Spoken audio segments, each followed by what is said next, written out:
दोस्तों क्या आप जानते हैं इलॉन मस्क का IQ 165 है। जीनियस साइंटिस्ट एल्बर्ट आइंस्टाइन का 160 था, आइजैक न्यूटन का 190 और हमारे इंडिया की अनुष्का दीक्षित का IQ 162 है, जो कि आइंस्टाइन के IQ से भी ज्यादा है।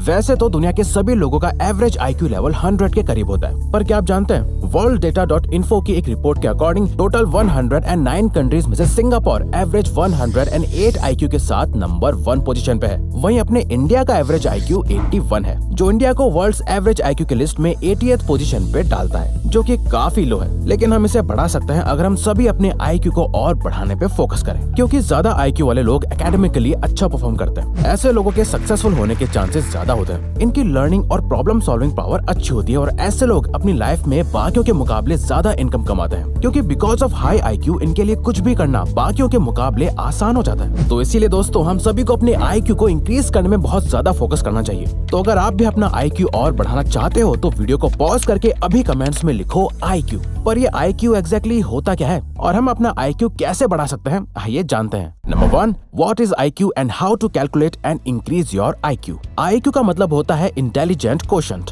ये एक नंबर होता है जो ये दिखाता है कि आपकी इंटेलिजेंस का लेवल क्या है। यहाँ इंटेलिजेंस से हमारा मतलब ये नहीं है कि आप कितना याद रख सकते हो या आपके पास कितनी ज्यादा नॉलेज है, बल्कि इंटेलिजेंस का रियल मीनिंग होता है आपकी नई इन्फॉर्मेशन को सीखने की कैपेसिटी, प्लस उस इन्फॉर्मेशन को दिमाग में होल्ड करके रखना और फिर उस नई नॉलेज का यूज करके किसी प्रॉब्लम को सॉल्व करना या उससे कुछ नया सीखने के लिए फाउंडेशन की तरह यूज करना। लेकिन हम कैसे पता लगा सकते हैं कि हमारा IQ कितना है? तो इसके लिए एक सिंपल IQ टेस्ट फॉर्मूला है MA/CA मल्टीप्लाइड बाय 100, जहाँ MA का मतलब है मेंटल एज, यानी मेंटली आपकी उम्र कितनी है। कुछ लोग अपनी उम्र के हिसाब से मेंटली काफी मैच्योर होते हैं, वहीं कई बड़े लोगों का दिमाग बच्चा ही रहता है, जैसा कि आपने कोई मिल गया में ऋतिक रोशन को देखा होगा। वहीं CA का मतलब होता है क्रोनोलॉजिकल एज, जो हमारी नॉर्मल बर्थडे एज होती है। पहले के टाइम पर ऐसा माना जाता था कि जब इंसान अपनी अडल्ट एज में पहुंच जाता है तो ह्यूमन ब्रेन की इंटेलेक्चुअल कैपेसिटी और IQ फिक्स्ड हो जाती है। पर टाइम टू टाइम इस टॉपिक पर कई रिसर्च की जा चुकी है और हर बार साइंस ने ये प्रूव करा है और न्यूरोप्लास्टिसिटी इस बात का सबूत भी है कि इंसान चाहे तो अपनी इंटेलिजेंस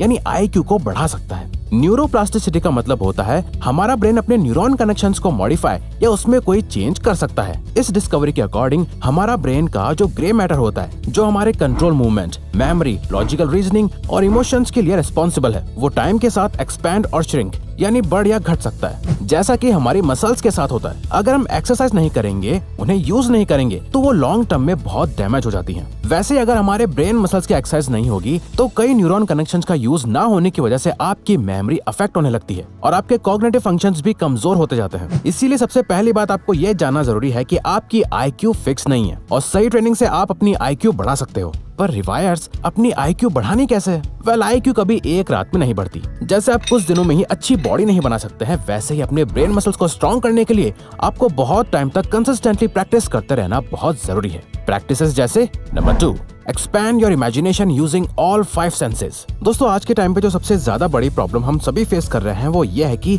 हम हमेशा डिजिटल और विजुअल चीजों को टीवी, लैपटॉप या फोन में देख देख के अब हमें ज्यादा इमेजिनेशन या माइंड में विजुअलाइज नहीं करना पड़ता। सब कुछ हमारी आंखों के सामने अपने आप होने लगता है, हमें ज्यादा सोचना नहीं पड़ता, जिससे हमारी इमेजिनेशन और विजुअलाइज करने की आदत और पावर कम होती जा रही है। न्यूरोप्लास्टिसिटी की रिसर्च में देखा गया है कि हमारे 5 सेंसेस हमारी मेमोरी और कॉग्निटिव फंक्शन से डायरेक्टली कनेक्टेड है। इसीलिए ये एक्सरसाइज आपके 5 सेंसेस को ट्रिगर करके आपकी IQ को इंक्रीज करने में हेल्प करती है। आपको करना यह है कि आपको दिन में सपने देखने। अब इससे हमारा मतलब है कि जैसे आप रात में सोते हुए जब सपने देखते हो तो आपके सारे सेंसेस एक्टिव होते हैं, आपको सब कुछ असली लग रहा होता है। वही सेम चीज आपको दिन में कॉन्शियसली करनी है। किसी भी चीज को इमेजिन करो और अपने 5 सेंसेस से उसे एक्सपीरियंस करने की कोशिश करो। आप कुछ भी सोच सकते हो, अपनी सक्सेस को विजुअलाइज कर सकते हो या अपने आइडिया को सच होते हुए देख सकते हो, जहां आपको सब कुछ रियल लग रहा होगा। जब आप कुछ इमेजिन करते हो, उसे देख सकते हो, सुन सकते हो, स्मेल कर पाते हो। इससे आपके ब्रेन के सभी एरियाज एक्टिव होकर एक साथ काम कर रहे होते हैं। इस एक्सरसाइज को आपको हर दिन 15 से 45 मिनट तक डेली करना है और रिसर्च के अकॉर्डिंग सिर्फ 2-4 हफ्ते में ही आपको रिजल्ट दिखना शुरू हो जाएंगे। जहां आपके आइडियाज फॉर्मेशन, रीडिंग एबिलिटी और कंसंट्रेशन स्पैन बढ़ जाएगा।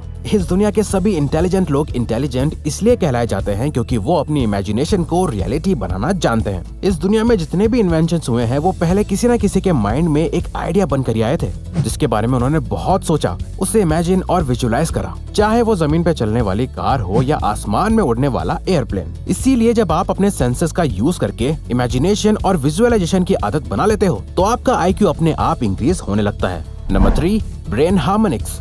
दोस्तों, आपने YouTube पे स्टडी म्यूजिक, मेडिटेशन म्यूजिक और ब्रेन पावर इंक्रीज करने जैसे म्यूजिक वीडियोस कभी न कभी देखे होंगे, जिन्हें ब्रेन हार्मोनिक्स या बाइनॉरल बीट्स भी कहा जाता है। पर क्या ये एक्चुअल में काम करते हैं? Well, association for applied psychophysiology and biofeedback के न्यूरोफीडबैक डिवीजन के फॉर्मर प्रेसिडेंट सिगफ्रीड ऑथमर ने एक ब्रेन वेव ट्रेनिंग एक्सपेरिमेंट करा था, जहां उन्होंने अपने पार्टिसिपेंट्स को डिफरेंट वेवलेंथ्स को कंबाइन करा हुआ म्यूजिक सुनते हुए रेगुलरली मेडिटेट करने को कहा। जिसके बाद ये देखा गया कि जिन लोगों ने ब्रेन हार्मोनिक्स का यूज करके मेडिटेशन करा था, उन सभी के एवरेज IQ में 23% का इंक्रीज हुआ था।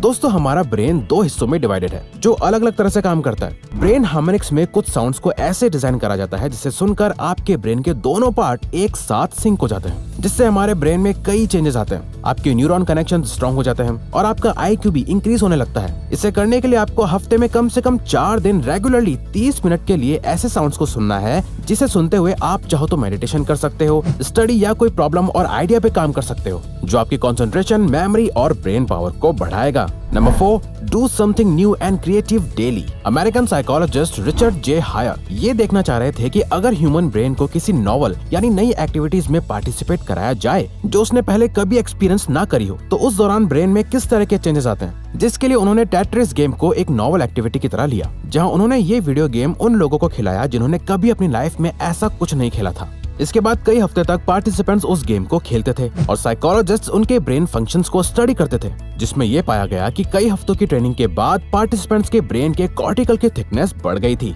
और साथ ही उनके ब्रेन के कई एरियाज में ग्लूकोज का इंटेक बढ़ गया था, जिसका मतलब उनका ब्रेन ज्यादा एनर्जी कंज्यूम कर रहा था और ज्यादा न्यूरल कनेक्शंस डेवलप हो रहे थे, जो अल्टीमेटली उनका IQ बढ़ा रहे थे। और टाइम के साथ वो इस गेम में अच्छा भी करते जा रहे थे। बट हैरानी की बात तो ये थी कि टाइम के साथ उनके ब्रेन में ये ग्रोथ जितनी तेजी से हुई उतनी ही तेजी से कम भी होने लगी, क्योंकि उनका ब्रेन उस गेम को समझ गया था, उसे खेलना सीख गया था। अब उसे इतनी मेहनत नहीं करनी पड़ रही थी, इसीलिए उनका ब्रेन आलसी हो गया था। इसीलिए जब आप हर दिन कुछ नया करते हो, अपने ब्रेन को चैलेंज करके कुछ डिफरेंट और क्रिएटिव काम करते हो, तो इससे आपके ब्रेन को ज्यादा मेहनत करनी पड़ती है। बिल्कुल जैसे आप जिम जाते हो और वेट्स उठाते हो तो आपकी मसल्स स्ट्रांग होती हैं, वैसे ही कुछ नया और क्रिएटिव लाइक डूडलिंग, म्यूजिक या अदर क्रिएटिव चीज करने से आपकी ब्रेन की मसल्स स्ट्रांग होने लगती हैं। Number 5, practice higher self control.